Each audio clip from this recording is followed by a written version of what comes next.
All right, I'm ready. Anytime, Bob. Did I ever tell you about my dad on Thanksgiving? I grew up in a Catholic neighborhood. It was kid heaven.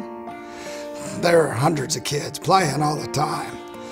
I grew up with a very unique, special family. A lot of loudness, a lot of food, a lot of celebration. And it was a community. Everybody really watched out for one another's children. My dad topped them all, in my opinion. He was just so full of wonder. He always had a story for us at night around the dinner table. He called them WS's, wonderful, enlightening stories. I just had that experience, that warmth, which I found that other people, some didn't get to grow up with that. But when I was about 11 years old, there was an accident. A scalpel went against her sciatic nerve, and my mother, who had ran for city council, this woman who had a great reach into our community and in our city, and now she's bedridden. And you would walk into that home, and that home that had been vibrant, radiant, it gives off warmth and heat, was now cold. And there was just a lot of pain, perplexity in the air.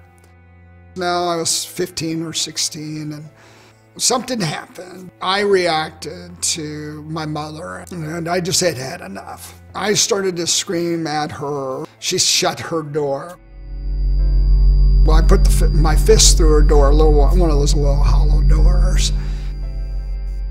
And I went in and continued just to berate my mother. Now, I had crossed a line, and I knew I was out of control.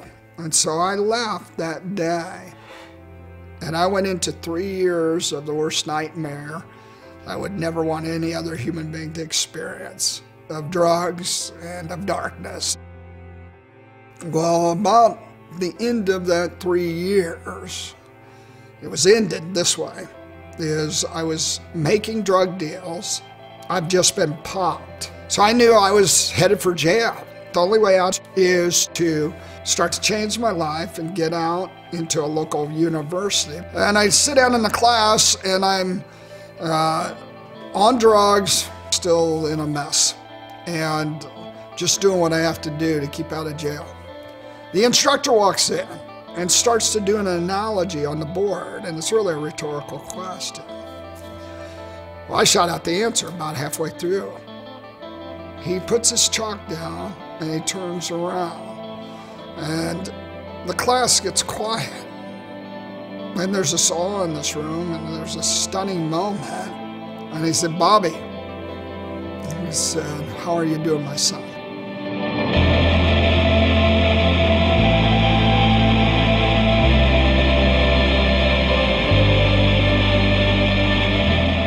You can just feel the weight of the peculiar situation the first day of a school class in that room.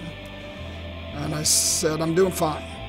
And I just, too much hardness, too much, of a wall. And he said, "Hey, your mother, Bobby, your mother really misses you." I said, "Okay." And he said, "Would you consider coming to Thanksgiving?" So I avoid him.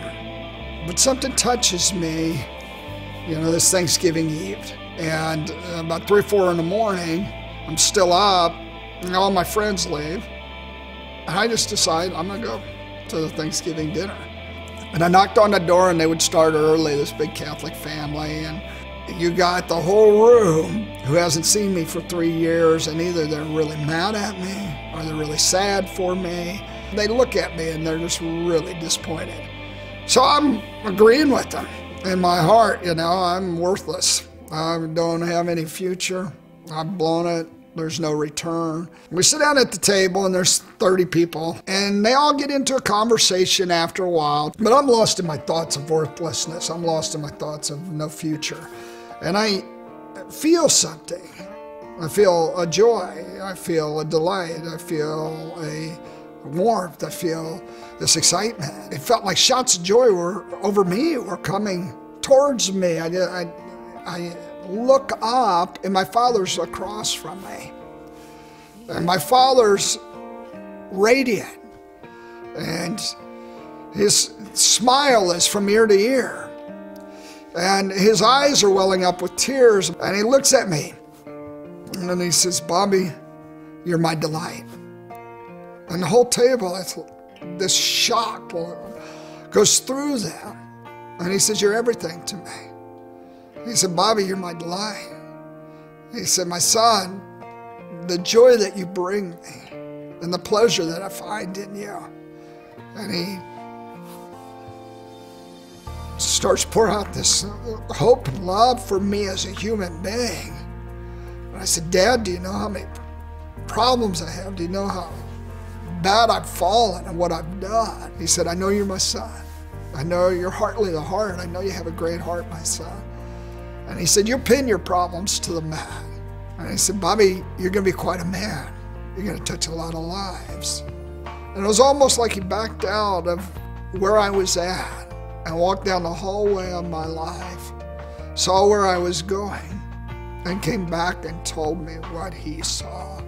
I believe that God gave him a picture of what God's dream of me was to be. He saw more with his eyes closed than his eyes open.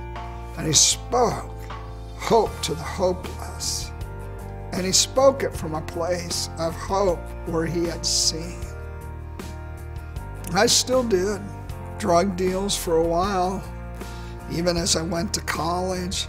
But every time I'd hear the voice of my father, so you'd be quite a man, touch a lot of lives.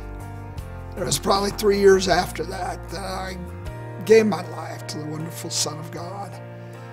And he birthed a hope in me to love for the sake of others and hope in the sake of others. And I started to lead young people and started to give them hope. And I remember how I came back to my father's house and I felt those same feelings of warmth and delight as it we're sitting at a table at 9 o'clock at night, soft light, and he's reading a book, I'm reading my Bible, and I'm sitting across. I feel those feelings that I felt at the Thanksgiving dinner, and he's just full of delight. He's full of warmth, full of affection, and he said to me, well, it's happened. You've become quite a man. He had not forgotten, and he brought hope to the hopeless.